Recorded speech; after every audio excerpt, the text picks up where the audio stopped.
all heard about the 6,000 bodies of children that were discovered up in Canada. I'm pretty sure we all did.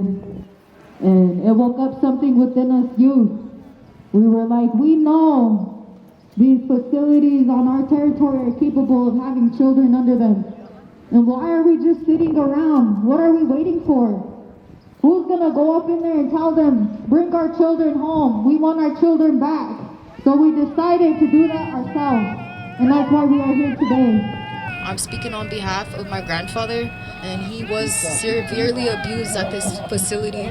So today I stand here for him because I know my grandpa's trauma lives within me, because his trauma was passed down to my mom, and my mom passed that trauma down to me.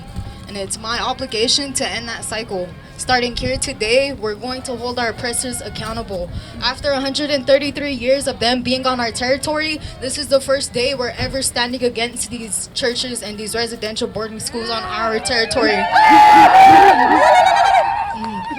And this is only the beginning of something beautiful, and I'm so happy you all get to be a part of it.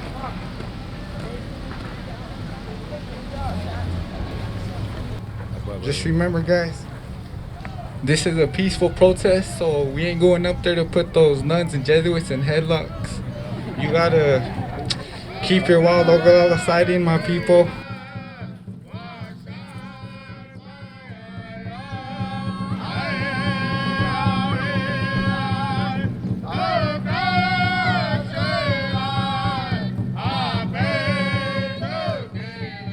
And I think it's so important that our people know the history of what happened here.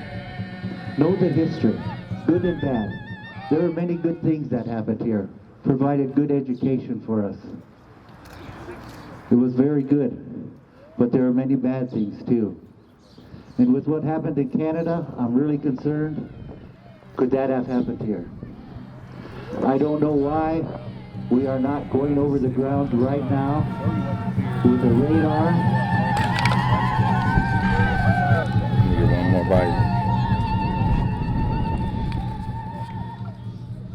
All of these like sexual abuse problems, mental health problems, drinking problems, everything, all of that led back to these residential schools.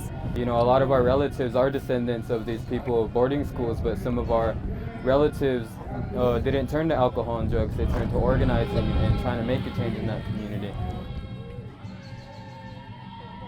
The La Lakota people, man, we have a deep spirit, a spirit that is felt by the world. I feel like our homelands, we're deeply connected with the earth we stand on. Our culture reflects that.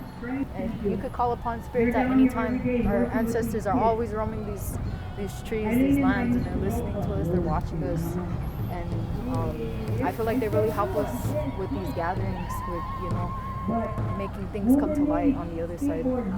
Yeah, you know, but like that's just it, you know, like right today was just the first step, you know, today is just the first start, and we got a long way to go, but the big part is moving, you know, the big part is getting. I'm really surprised they showed up because we've been having a battle with them for a long time, and I'm really appreciative that they showed up, because that's the first sign that, you know, the Catholic Church and the Jesuits are actually willing to come forward and admit to their history, and I think that's a really big success for Indigenous people.